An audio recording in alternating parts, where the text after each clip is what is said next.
Today, we're talking about drug pricing in Canada. How do drug prices get set in Canada, and who determines if they're too high? What is the policy rationale for allowing for eye-popping prices for drugs, and do legal mechanisms exist for bringing those prices down so that the drugs can actually help patients? Recently, the Federal Court of Appeal considered the price of a drug called Soliris, which is used to treat a rare blood disorder. A year of treatment with Soliris costs between $500,000 and $700,000. It's been called one of the world's most expensive prescription drugs. Canada's drug cost regulator took action, and they ruled that Soliris is excessively priced and ordered the manufacturer to pay back surplus revenue. But the Federal Court of Appeal has now overturned that decision and returned it to the regulator.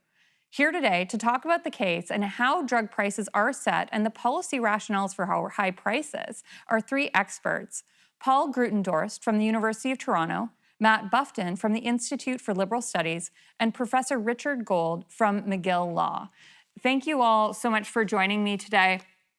Professor Grutendorst, I want to start with you. I'm just curious about that drug itself, Soliris.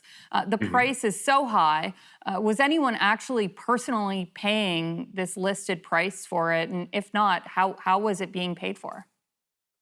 Well, there's three ways of paying for it. One is out of pocket. And there could have been cases where people were paying directly out of pocket for this. I don't think there'd be many people like that, though. It is expensive. It's like putting a down payment on a property in Toronto. It's that expensive. And then there's public drug plans. I'm not sure what the coverage status is in the public drug plans. If they were covering it, they would be getting a discount, no question.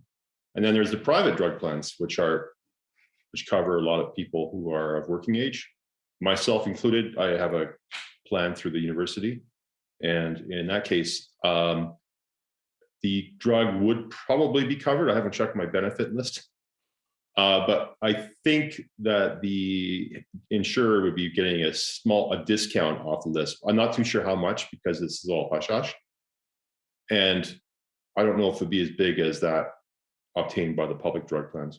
So let's talk about what happened in this case. The first step was that it was sent to the regulator, where they considered the price of the drug and they determined that it was excessively priced. Can you just tell me a little bit about how that regulator reached that decision? I don't know the specifics. Maybe my colleagues here can provide a bit more information on that question. I think it was based on what they do is a pricing test based on the median price of the drug charged in 7 comparator countries: US, UK, France, Germany, Italy, Sweden. And I think that they didn't have sufficient data with which to calculate that median price. Maybe it was only covered by a couple of countries. I don't know exactly how it worked. And then they went ahead and said, well, we can't use that standard price test. Let's use a new pricing test.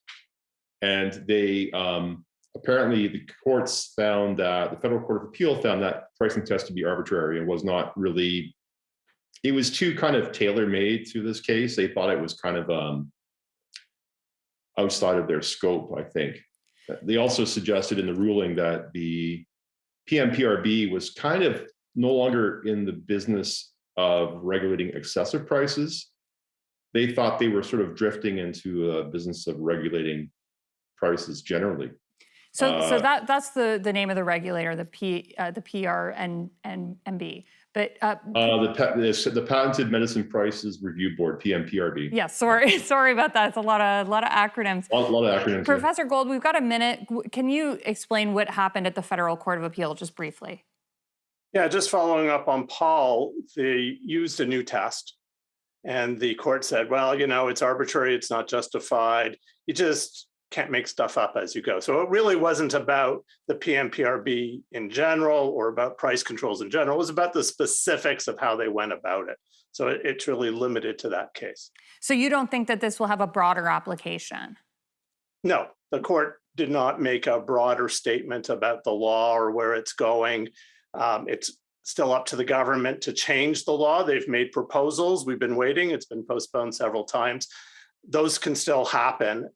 There's nothing in the court decision that would limit it. When we come back from this commercial break, I want to talk about how drug prices get set, including how they might get set for new drugs that are being developed, for example, to treat COVID, this new Merck drug. We will be right back from this commercial break.